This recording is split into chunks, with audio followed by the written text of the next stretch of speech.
مرحبا ويسعد مساكن بكل خير. وصفة اليوم المرتديلا أو اللانشون، تابعوا الوصفة للنهاية وخلونا نبدأ بطريقة التحضير.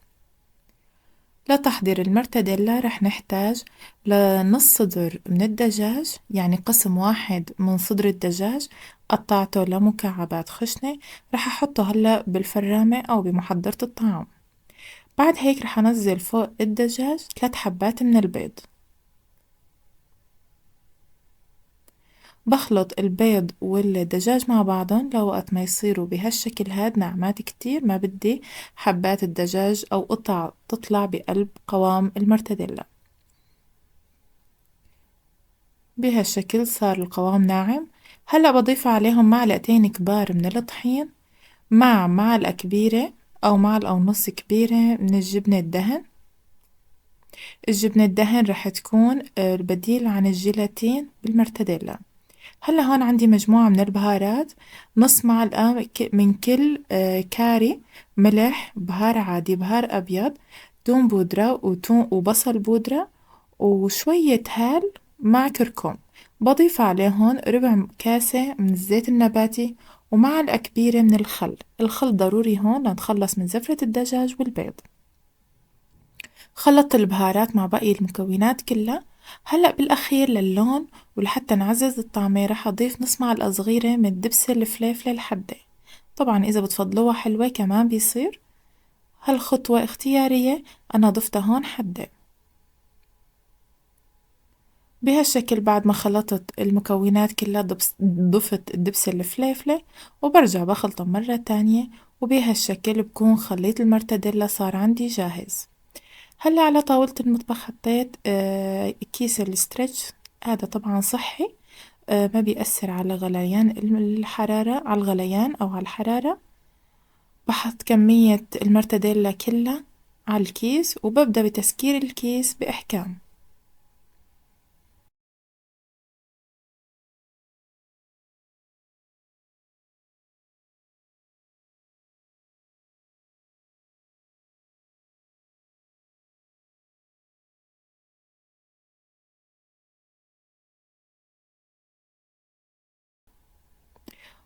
بهالشكل بدأت إني أسكر الكيس وبقفل الكيس بهالشكل هاد، بربطه ربط عادي من الطرفين.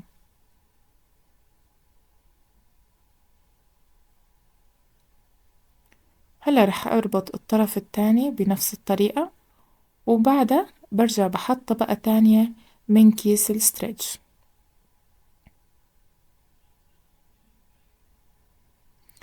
الربط كتير ضروري يكون بإحكام لحتى ما تطلع المرتديلا من الكيس أثناء السلق.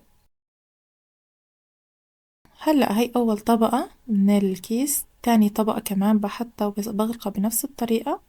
بحاول أسكرها من كل الأطراف وبربطها من الجهتين وبحكم إغلاقها بشكل منيح.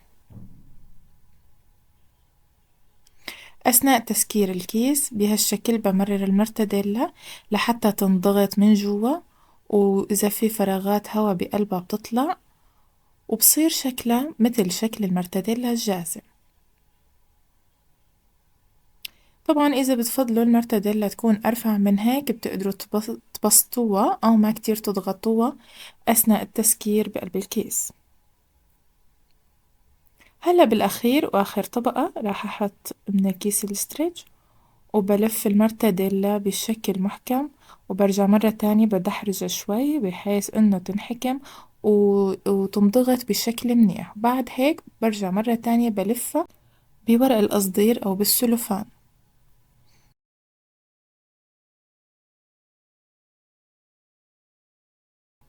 هالعملية هاي من طبقات الستريتش بتحافظ على المرتديلا إنه يطلع قوامها مضغوط، وما تخلي المرتديلا أثناء سلقها إنه تطلع برات الكيس وتنسلق بشكل منيح. بهالشكل لاحظوا المرتديلا أحكمتها بشكل منيح كتير وصارت عندي قاسية بقلب الكيس. هلأ بلفها بورق القصدير أو بورق السلوفان.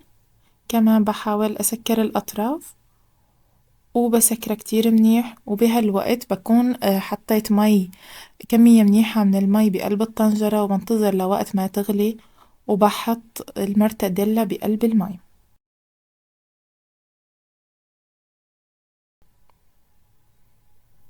بهالشكل أحكمت إغلاق المرتديلا. هلا رح أنتقل للسلق.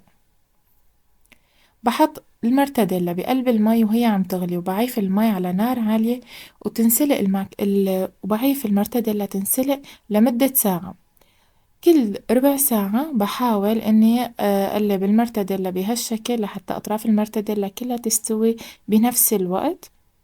وبعد مرور ساعة من سلق المرتديلا برفعها عن النار وبعيفها بحرارة المطبخ لوقت ما تدفى. وبعد ما تدفى رح أحطها بالبراد لمدة ساعة أو ساعة ونص، المهم لازم المرتديلا تبرد. بهالشكل حطيت المرتديلا بالصحن وانتظرتها لوقت ما صارت فاترة، وبعد هيك حطيتها بالبراد. بعد ما المرتديلا بردت هلأ بقشر ورق السلوفان عن المرتديلا وببدأ بتقطيعها بعد ما بردت تماما. لاحظوا لونها شلون صار بعد ما انسلقت. قوامها كمان بعد ما بردت صار قاسي. طبعا ما لازم المرتديلا نقسمها وهي سخنة، إذا قسمناها وهي سخنة ممكن إنه تفرط معنا. فبهالشكل بعد ما انسلقت وبردت قوامها شد وصارت جاهزة للتقديم. قطعت أول قطعة. هلأ لاحظوا بكل سهولة رح أشيل عنها الكيس. قلبها مستوي تماما. لونها ممكن إذا بتفضلوا لونها أغمق من هيك بتقدروا تضيفوا دبس فليفلة أكتر، أو بتقدروا كمان تحطوا ملون غذائي صحي، بس أنا ما فضلت بوصفة اليوم. اعتمدت على مكونات كلها صحية متوفرة بكل بيت. هلأ باقي الكيس كمان رح أشيله عن المرتديلا وأبدأ بالتقطيع. لاحظوا هون أثناء التقطيع شلون المرتديلا عندي عم تنقطع بسهولة بدون ما تفرط، وقوامها كأنه ضفنا جيلاتين للمرتديلا. طبعا هون مثل ما لاحظتوا بقلب الفيديو أبدا ما ضفنا أي نوع من الجيلاتين ولا أي نوع من الملونات الغذائية أو الإضافات الغير صحية. اعتمدنا على البيض والجبن الدهن مع باقي البهارات، وكمان إضافات البهارات إذا بتفضلوا تكون أكتر من هيك كمان بيصير هالشي هاد على حسب ما بتفضلوا. بهالشكل بكون وصلنا لنهاية فيديو اليوم. عملنا المرتديلا أو اللانشون بطريقة صحية وطعم أكتر من رائع. المرتديلا بنقدر نعملها سندويش مع المخلل مع البندورة مع الزيتون كمان. بنقدر نعملها سندويش بالسمن أو بالخبز العربي، ما بتفرق. وبنقدر كمان نحطها على كباسة التوست. إذا عجبكم الفيديو ياريت تشتركوا بالقناة وتفعلوا زر الجرس ليصلكم كل جديد، وبنلتقى بوصفة جديدة إن شاء الله.